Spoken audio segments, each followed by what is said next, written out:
உள்ளே வாரி குடிச்சிட்டு 3 வருஷம் ஆகுது சார். இன்னும் ஒரு தண்டனை கூட அவனுக்கு கிடைக்கல. 2வது முறை.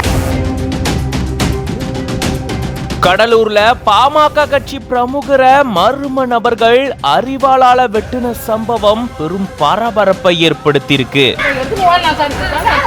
போலீஸ்காரங்க தான் சார் விடல. இல்லைன்னா அவனை நாங்கள் கொண்டுட்டோம்னா எங்களுக்கு வேலையை எடுத்துருக்காங்க. இப்போ இவனுக்கு வேலை கிடையாது சார். மருத்துவமனையில பாமக பிரமுகர் அனுமதிக்கப்பட்டு சிகிச்சை அளிக்கப்பட்டு வருது. பகுஜன் சமாஜ் கட்சியினுடைய மாநில தலைவர் கொலை செய்யப்பட்ட சம்பவம் பரபரப்பை ஏற்படுத்தியிருக்கக்கூடிய நிலையில இப்போ இந்த சம்பவம் மேலும் பரபரப்பையும் அதிர்ச்சியும் ஏற்படுத்தியிருக்கு.